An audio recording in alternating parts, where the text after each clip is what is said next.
Palavra da Verdade, com Hernandes Dias Lopes. Irmãos queridos, nós vamos abrir a Palavra de Deus, a carta de Paulo aos Efésios, capítulo 6, e faremos a leitura dos versos 10 ao verso 13. Carta aos Efésios, capítulo 6, versos de 10 a 13.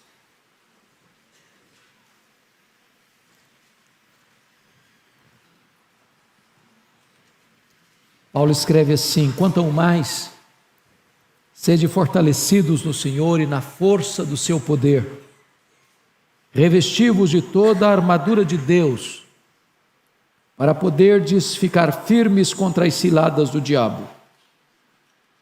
Porque a nossa luta não é contra o sangue e a carne, e sim contra os principados e potestades, contra os dominadores deste mundo tenebroso, contra as forças espirituais do mal nas regiões celestes. Portanto, tomai toda a armadura de Deus, para que possais resistir no dia mau, e depois de terdes vencido tudo, permanecer inabaláveis. Arnold Toynbee, excelentíssimo historiador, disse que a história da humanidade é a história das guerras. Desde que o pecado entrou no mundo, jamais houve um tempo de completa paz. As guerras fazem parte da história humana. Cada acordo de paz se investe ainda mais em armas de destruição. Só no século passado, o mundo foi assolado por duas grandes guerras mundiais. A primeira delas, 1914 a 1918, mais de 30 milhões de pessoas foram ceifadas. Parecia que o mundo aprenderia a lição. Mas em 1939 começa a Segunda Guerra Mundial, que vai até 1945, e mais de 60 milhões de pessoas foram eliminadas cruelmente. Proliferam-se as guerras étnicas, as guerras tribais, as guerras religiosas, as guerras ideológicas. E nós estamos num mundo em pé de guerra. Famílias contra famílias, partidos políticos contra partidos políticos, ideologias contra outras ideologias. Mas hoje eu não vim aqui tratar desse tipo de guerra. Hoje eu quero tratar com você sobre uma guerra mais ampla, mais grave, de consequências mais danosas. Eu quero usar como tema hoje: estamos em guerra. Que tipo de guerra é esta? Que tipo de batalha é esta? Que abrange a todos nós. Nessa peleja não há campo neutro. Nesta peleja não há ninguém dispensado. Quem não é um guerreiro é uma vítima. Não há lado neutro. Quando eu era criança ainda, vi um quadro dependurado na parede de uma igreja. E alguns talvez já viram esse quadro, chamado Quadro dos Dois Caminhos. E naquele quadro, quando observei um pouco mais atentamente, percebi um grave erro. Havia um caminho estreito, sinuoso, íngreme, rumo à glória. Havia outro caminho largo, espaçoso, concorrido por uma multidão. Prazeres, diversões, vícios, festas, excessos. Mas curiosamente no quadro havia um grupo que ainda estava antes dos dois caminhos, como se ainda tivesse que fazer uma opção: qual caminho seguiriam, se o largo ou se o estreito. Você não encontra isso na Bíblia. Ou o homem está no caminho largo, ou o homem está no caminho estreito. Ou ele vive debaixo do governo de Cristo, ou ele está sob a potestade de Satanás. Ou ele está no reino da luz, ou ele vive no império das trevas. Ou Jesus é o Senhor da sua vida, ou ele está debaixo do tacão de Satanás. Ou Deus governa a sua história, ou ele está sob a potestade do mal. Não há campo neutro. Certamente a vida cristã não se desenrola aí num parque de diversões, numa colônia de férias. Nós vivemos num campo minado. Não apenas a nossa carne milita contra nós, porque a inclinação da carne dá para o mal e a inimizade contra Deus.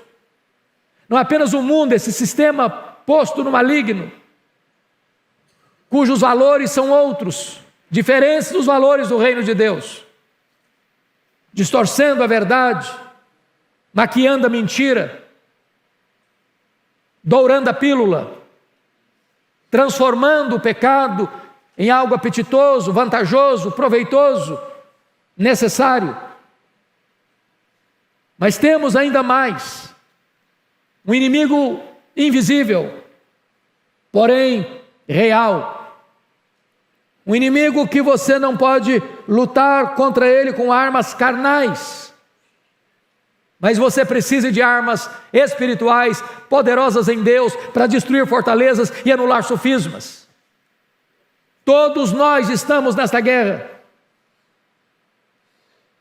E hoje eu quero tratar com você exatamente sobre este assunto. No trato desta matéria, há duas coisas que precisamos nos acautelar e termos muito cuidado. Primeiro, é o perigo de subestimar o inimigo.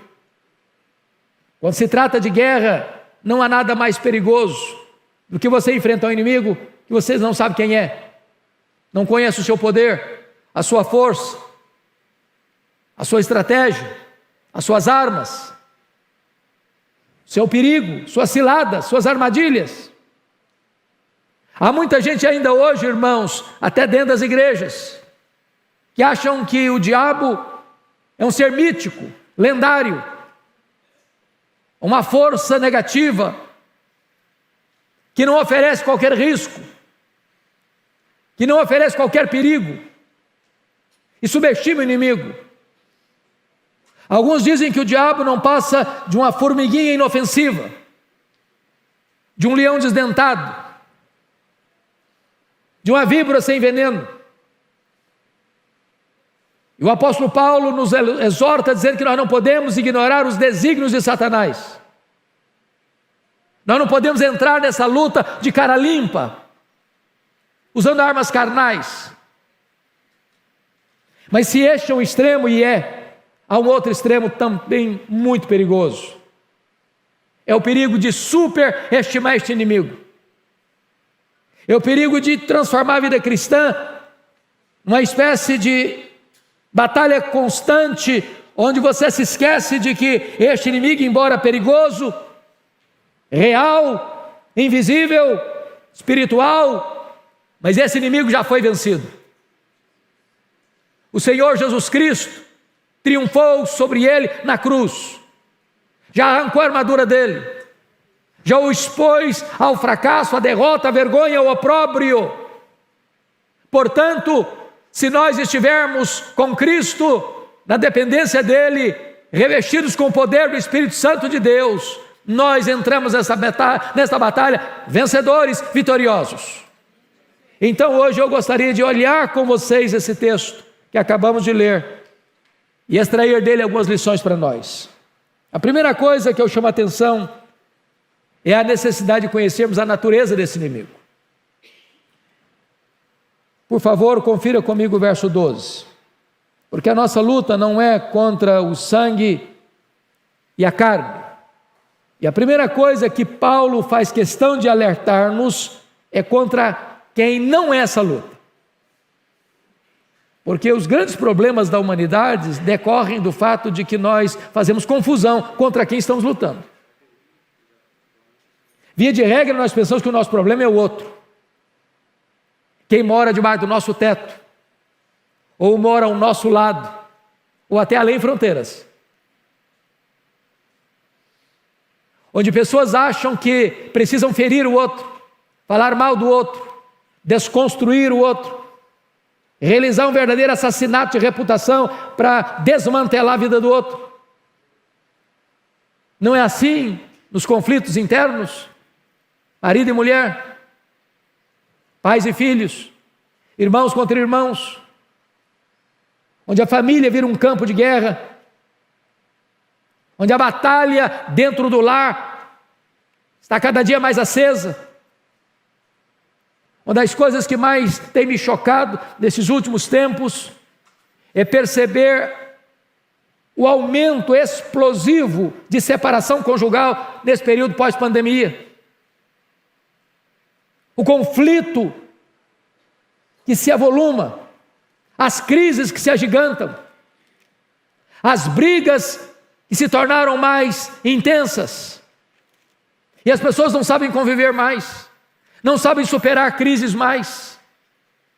E é necessário entendermos isso, irmãos. A nossa luta não é contra pessoas, não é contra carne e sangue.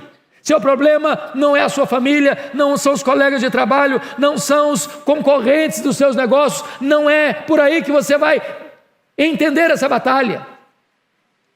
Senão nós vamos declarar guerra contra pessoas, vamos odiar a gente. Estamos vivendo uma época de polarização na nossa nação, famílias em guerra, partidos políticos em guerra, uns contra os outros. E às vezes a gente pensa que é derrotando o outro que nós vamos ganhar essa batalha, e a nossa luta não é contra carne e sangue, não é contra carne e sangue. Mas então, vamos olhar a segunda pergunta: se a nossa luta não é contra carne e sangue, contra quem é a nossa luta? E eu peço que você olhe comigo o verso 11 e o verso 12 para responder isso. Revesti-vos de toda a armadura de Deus, para poderes ficar firmes contra as ciladas do diabo. Porque a nossa luta não é contra carne e sangue, sim contra os principados e potestades, contra os dominadores deste mundo tenebroso, contra as forças espirituais do mal, nas regiões celestes. A primeira coisa que o texto diz é que a nossa luta é contra o diabo. Versículo 11. E esse ser é um ser maligno, não é um mito, não é uma lenda, é um anjo caído, que a Bíblia chama de Satanás, diabo, maligno, tentador, assassino, ladrão, Apolion, Abadom, pai da mentira, príncipe da potestade do ar, Deus desse século, leão que ruge, antiga serpente, que veio para roubar, para matar e para destruir. E quando você olha o currículo dele, com os nomes que a Bíblia lhe dá, você percebe que você não pode enfrentá-lo de cara limpa, na força do braço, com estratégias humanas. Se não bastasse isso, o versículo 12 retrata para nós que existe uma corja que o acompanha, os anjos caídos, que estão sob o seu comando. E John Mackay, escrevendo um comentário sobre Efésios, fala da ordem da desordem, porque você percebe que este inimigo tem uma organização no seu sistema maligno, principados, potestades, dominadores deste mundo tenebroso, forças espirituais do mal, são escalonamentos de poder neste mundo maligno que guerreia contra nós. Nas palavras do Dr. Mark Lloyd Jones, na melhor obra que já li sobre batalha espiritual, o combate cristão, ele diz que há demônios e demônios. É por isso que Jesus Cristo disse para os seus apóstolos: esta casta não sai senão com oração e jejum. Há resistências maiores e menores. E nós precisamos entender que toda essa estrutura maligna, toda essa orquestração do mal em estratificações de poder declaram guerra contra nós, e a nossa batalha é contra esses seres malignos que não dormem, que não tiram férias, que ficam nos espreitando, porque a Bíblia diz que o diabo anda ao nosso redor como um leão que ruge, procurando a quem devorar. Ele vive por aí, rodeando a terra e passeando por ela. E nós precisamos compreender, meus amados irmãos, a gravidade disso. para entendermos quais são as características desses inimigos. Então vejamos em primeiro lugar quais são as características desse inimigo. Primeiro, eles são poderosos. A Bíblia fala de principados e potestades. Não há nada mais perigoso do que a soberba espiritual de eu achar que eu tenho em mim mesmo a força, o poder para enfrentar o inimigo. Ele é astuto, ele é ardiloso, ele é poderoso. E nós precisamos nos acautelar para não acharmos que nós temos condições de enfrentá-lo com o nosso próprio entendimento, com a nossa própria força. Ele é o espírito que atua nos filhos da desobediência, fazendo eles escravos. Ele cega o entendimento dos incrédulos. Podem perceber isso. A gente pensa que o diabo ele age só uma pessoa que você vê se retorcendo, espumando, endemoniada. Não, o diabo age nos meios acadêmicos, cegando o entendimento, trazendo confusão ideológica, trazendo confusão filosófica, trazendo confusão de conceitos, cegando o entendimento, tapando os olhos à realidade espiritual. O diabo age como? Na ganância.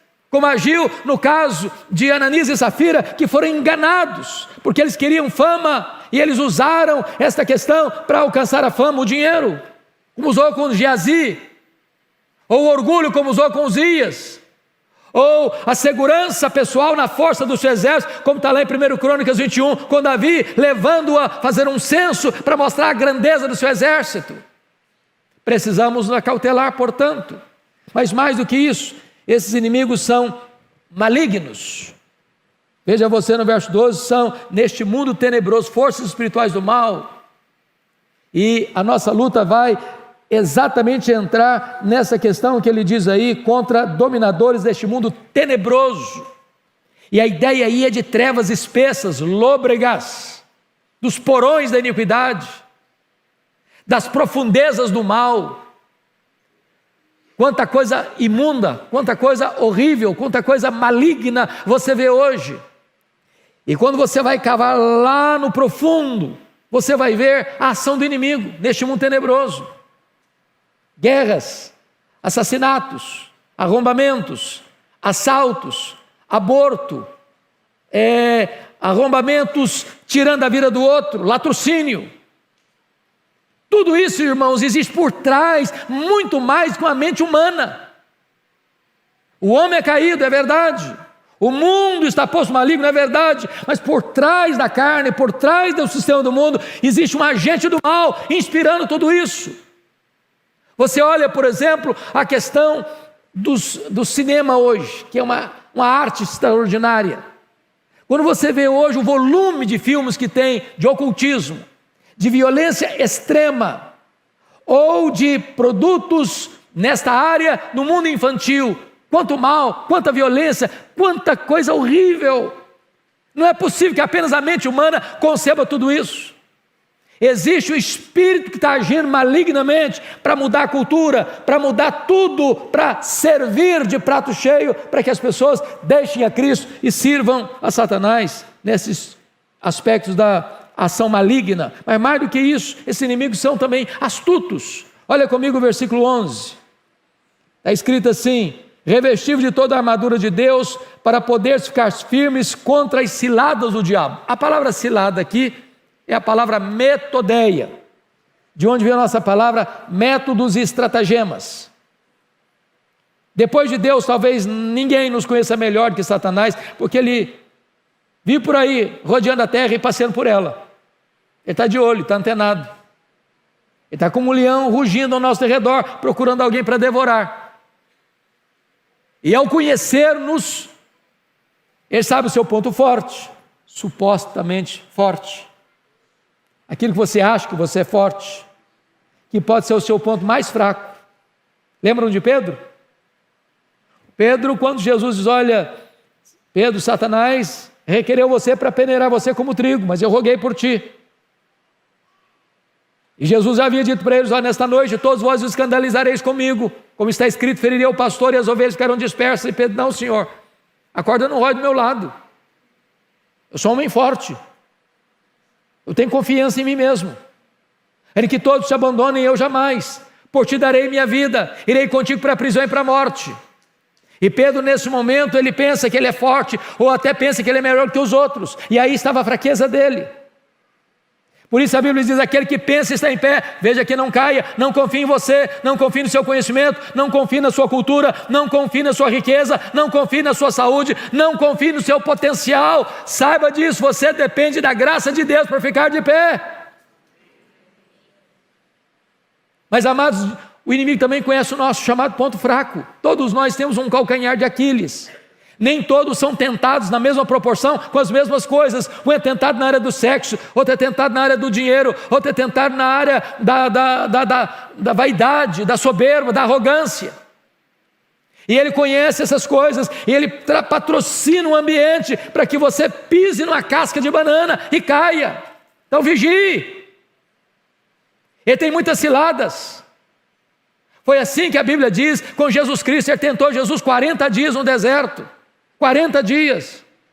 Jesus estava com fome, tinha jejuado 40 dias, e ao longo dos 40 dias, Satanás está tentando Jesus. E diz a Bíblia, lá em Lucas 4, que o diabo o abandona e o deixa até momento oportuno. Ele volta à carga, de outra maneira, com outros instrumentos, com outras estratégias, com outros métodos. Então vigie, meu irmão, vigie. Mas mais do que isso, meus amados, precisamos agora não só conhecer esse aspecto, mas conhecer as estratégias dele. Então vamos olhar um pouquinho. Lá em Lucas 11, 21 e 22, diz que este inimigo é chamado de valente, e ele tem uma casa bem guardada, e guarda em segurança todos os seus bens. A pergunta é: quem é esse valente? É o diabo. Quais são os bens que estão nessa casa, que ele guarda com segurança? São todas as pessoas que ainda não foram salvas, não nasceram de novo. Então note você, um fato muito curioso. O diabo não precisa usar cilada para pegar quem já é dele, já está na casa dele, guardado em segurança por ele.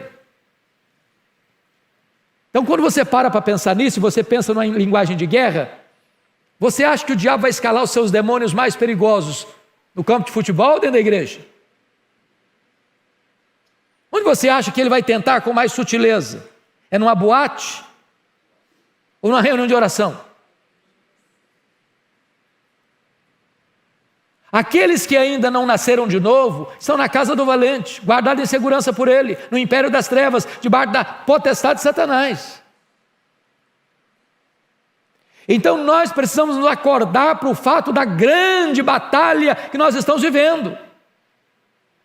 Agora notem, que tipo de cilada ele usa para atingir o povo de Deus? Primeiro, está lá em Mateus 13:19. Ele furta a palavra de Deus semeada no coração. O Senhor Jesus, na parábola do semeador, diz que o semeador saiu a semear. Parte da semente caiu à beira do caminho. Os homens pisaram a semente, e as aves dos céus comeram a semente. E Jesus, interpretando a própria parábola, diz que essa semente, que foi jogada na beira do caminho, que os homens pisaram, que as aves comeram, é quando a palavra é pregada, e o diabo vem e arrebata do coração, e a pessoa não crê. Tem muita gente que acha que o diabo não consegue entrar dentro de um templo evangélico, pois ele entra sim. Ele entra assim. E quanta gente que vem aqui para a igreja, e a palavra entra no ouvido e sai no outro. E quanta gente que frequenta a igreja um ano inteiro, uma década, e nunca foi tocado, e nunca foi convertido.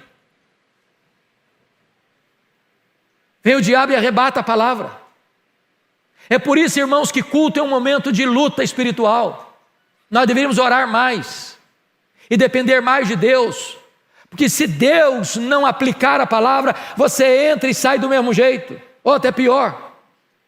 É por isso que nós precisamos pedir para que Deus, por sua graça, tire a venda dos olhos, tire o tampão dos ouvidos e troque o coração de pedra por um coração de carne, para que as pessoas se humilhem debaixo da poderosa mão de Deus ao ouvirem a palavra de Deus. Mas mais do que isso, o diabo faz mais. Diz a Bíblia lá em Gênesis 3, 1 a 5, que ele coloca dúvidas sobre a palavra de Deus. É isso mesmo que Deus disse? Eu hoje de manhã, lá em Cuiabá, estava sentado, cheguei um pouco mais cedo, num banquinho, o culto ainda tinha começado, chega uma irmã e disse para mim com o coração apertado que a sua filha, nesse período de pandemia, deixou a igreja e agora ela não acredita mais na Bíblia. A Bíblia já não faz mais sentido para ela. Foi criada no Evangelho, criada na igreja, aluno de escola dominical. Quantas pessoas que hoje ainda estão ouvindo o sibilo da serpente, que Eva ouviu, é assim mesmo que Deus disse? Será que esse livro merece confiança? Será que a Bíblia é a palavra de Deus? Será que esse livro é inerrante? Será que esse livro é infalível? Será que esse livro é suficiente? Será que eu ainda posso continuar crendo na Bíblia? Será que não é um livro ultrapassado? Será que não é um livro que precisa ser atualizado? E o diabo está destilando essas dúvidas no coração das pessoas. Nós precisamos nos acautelar, meus irmãos, porque todo desvio da Bíblia é insinuação de Satanás. Ele quer levar você para longe da Bíblia. Ele quer levar você a colocar em dúvida esta eterna e preciosa palavra de Deus. Mas mais do que isso, olha comigo a Escritura, em terceiro lugar, ele vai gerar insatisfação. Meus irmãos, não tem nada mais perigoso que o diabo fez com Adão e Eva lá no Éden, que eu estou fazendo hoje. A pessoa está insatisfeita com a vida, está insatisfeita com a casa que mora, está insatisfeita com a roupa que veste, está insatisfeita com a comida que come, está insatisfeita com o cônjuge, está insatisfeita com os filhos, está insatisfeita com a igreja, está insatisfeita com a nação, ela está insatisfeita, e quando você está insatisfeito, um paraíso vira um tormento para você. O jardim do Éden vira um lugar terrivelmente estreito para você. Quando você está insatisfeito, a casa do Pai é um lugar de opressão e não um lugar de mesas fartas para você. Você começa a flertar com o mundo, flertar com o pecado, flertar com as aventuras, flertar com as loucuras, achando que lá está a vida. Ação do maligno. Mas mais, em quarto lugar, diz a Bíblia que o inimigo semeia o joio no meio do trigo. E quando Jesus vai interpretar, diz que os joios são os filhos do maligno. Preste atenção nisso. O diabo tem seus filhos, o diabo tem seus agentes, e às vezes, jeitosamente, ele consegue introduzir dentro da igreja os seus elementos. Parece crente, mas não é. Tem cacuete crente, mas não é. Fala igual crente, mas não é crente. Sabe qual é a diferença do joio? Eu estava agora lá em Israel, e uma pessoa, nós passando pela estrada, paramos o ônibus, tinha uma plantação e tinha joio, e ele pegou igualzinho o trigo, e ele moeu na mão, virou farelo, não tinha nada, era só farelo, era só palha, parece trigo, mas não é trigo. Na hora que a coisa aperta, na hora de tirar o extrato da vida, não tem vida. E o inimigo lança essas pessoas dentro da igreja, para causar cisânia, para causar divisão, para causar escândalo, para trazer confusão no meio do povo de Deus. Acautelemo-nos. Mas mais do que isso, o diabo ele não entra na igreja, pois eu quero lhe dizer que ele sobe ao púlpito.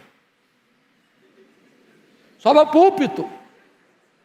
Lá em Zacarias capítulo 3 diz que o sumo sacerdote Josué estava ministrando e Satanás está do lado direito dele para se lhe opor. Quando um pregador se levanta para desviar o povo da palavra, para torcer a palavra de Deus, para pregar uma outra coisa, o diabo está lá, para desacreditar. Ou quando o pregador não está levando Deus a sério, o diabo está lá, do lado direito dele, para se lhe opor. Mas mais do que isso, irmãos, mais do que isso, a Bíblia fala que o diabo às vezes tem ingerência na mente de um crente. Vocês se lembram de Pedro? Lá em Mateus 16, depois de afirmar que Jesus era o Cristo, Filho do Deus vivo, Jesus falou para eles que ele tinha que subir para Jerusalém, ser entregue nas mãos dos principais sacerdotes, para ser crucificado, para ressuscitar o terceiro dia, e diz a Bíblia que Pedro chama Jesus à parte e passa a repreender a Jesus. Não, tem misericórdia de ti mesmo, tem compaixão de ti mesmo, isso não pode acontecer. E Jesus era Satanás. És para mim causa de tropeço. Jesus não está chamando Pedro de Satanás, não. Jesus não está dizendo que Pedro está endemoniado, não. O que Jesus está dizendo é que Satanás estava tentando introduzir na mente de Pedro ideias que não eram dele, para afastar Jesus da cruz. Mas mais do que isso, meus irmãos, o diabo pode pegar uma pessoa que está guardando mágoa no coração. Sabe o que a Bíblia diz? Não se deixe pôr o sol sobre a vossa ira, nem deis lugar ao diabo. O que o texto está dizendo? O texto está dizendo que quando um crente guarda mágoa no coração, fica com raiva de alguém, remoendo isso, ruminando isso, magoada, sem falar com a pessoa, sem perdoar a pessoa, ele está abrindo um flanco na vida dele para o diabo entrar. Irai-vos e não pequeis. Não se deixe pôr o sol sobre a vossa ira, nem deis lugar ao diabo.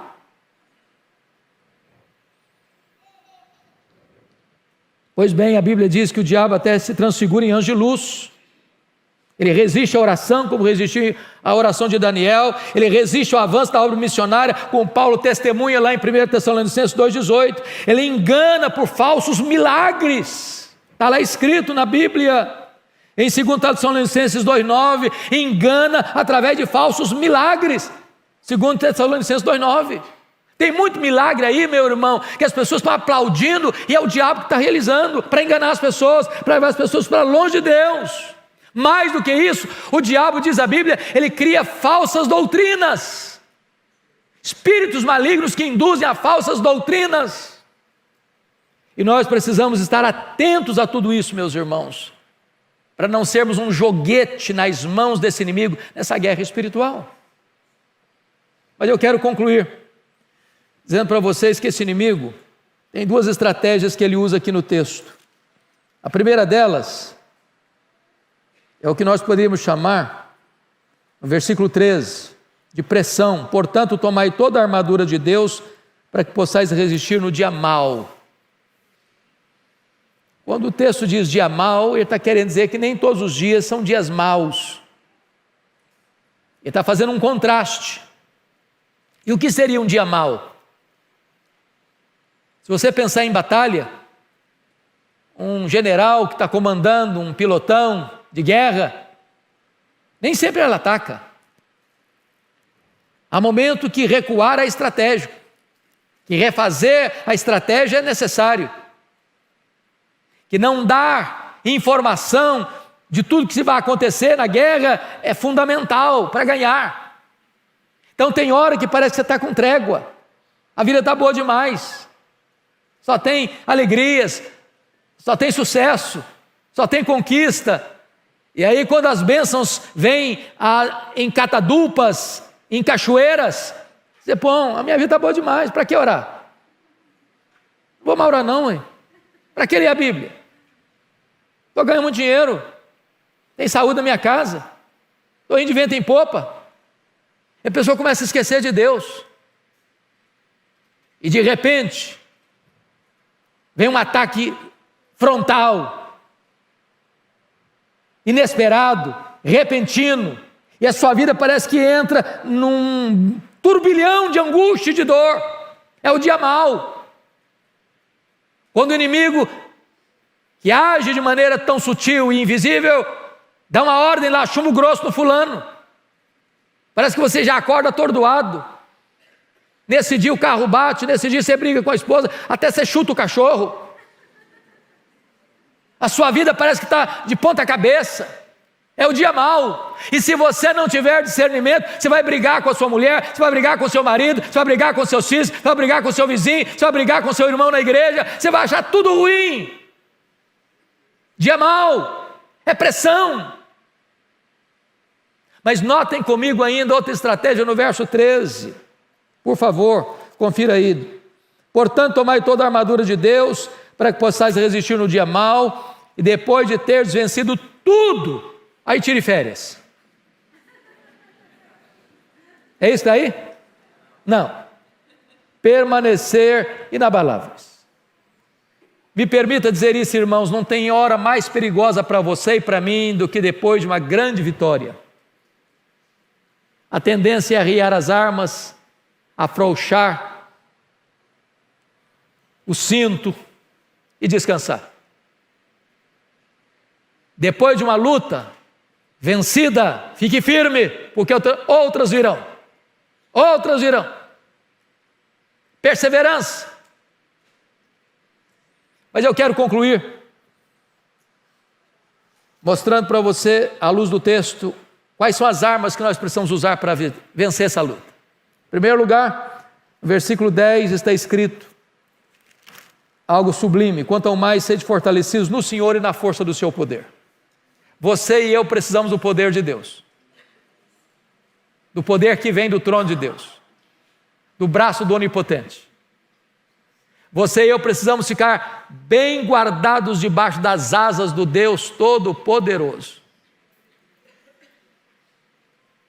Eu li certa feita uma ilustração tão simples, mas tão eficaz.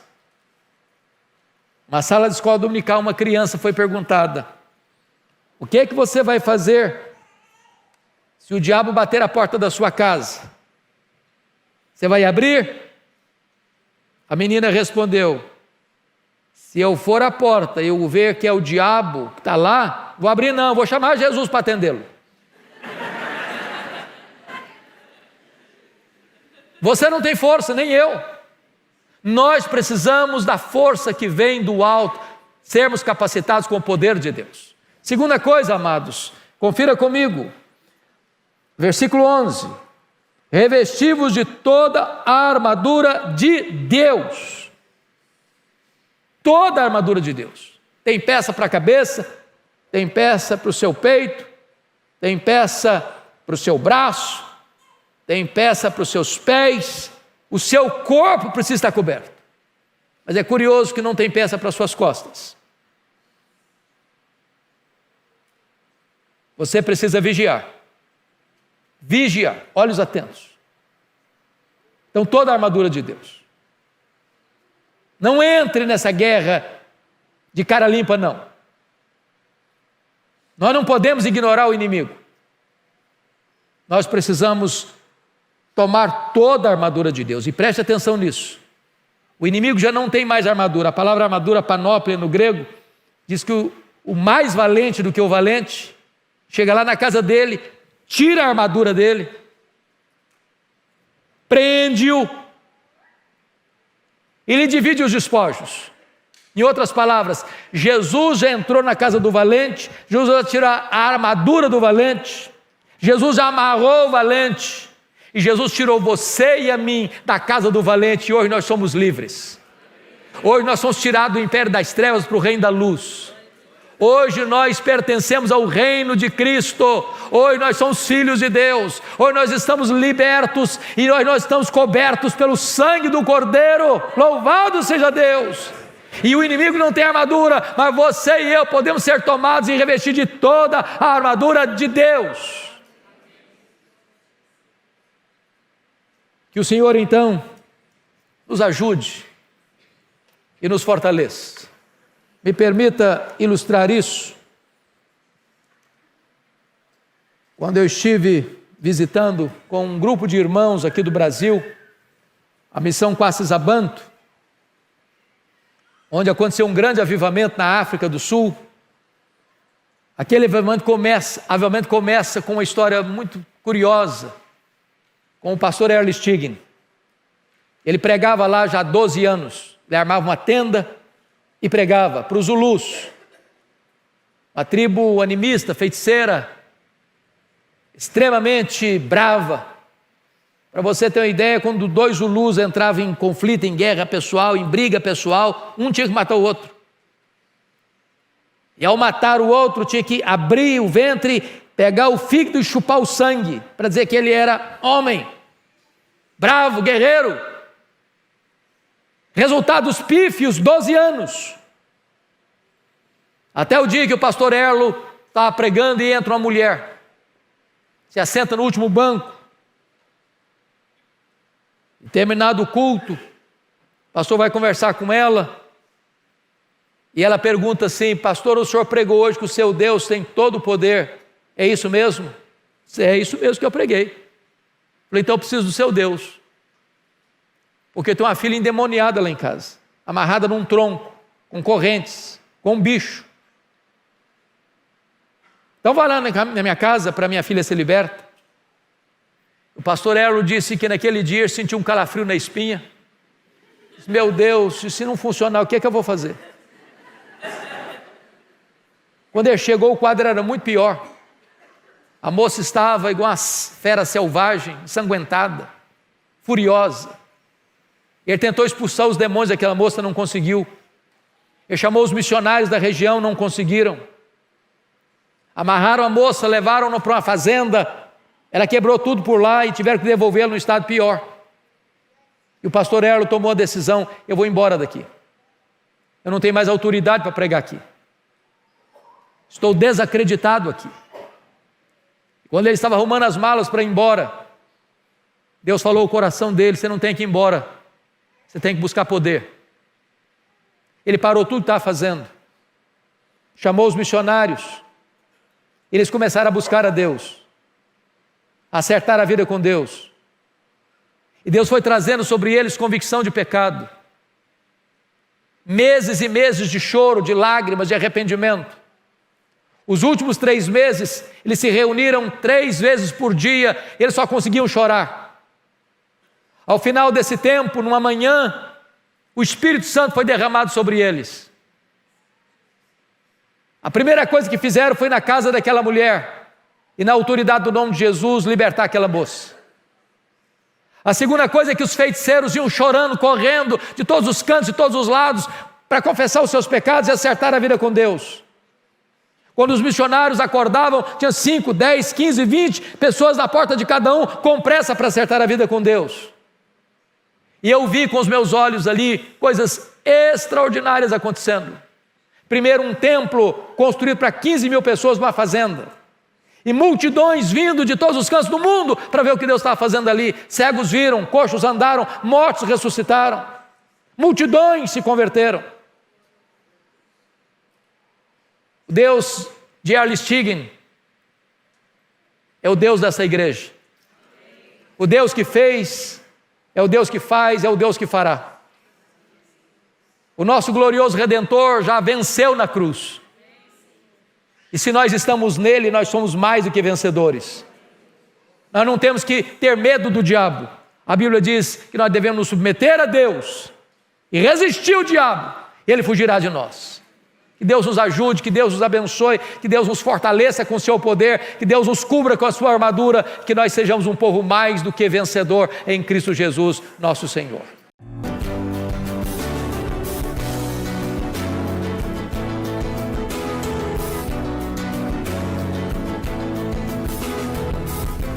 Palavra da Verdade, com Hernandes Dias Lopes.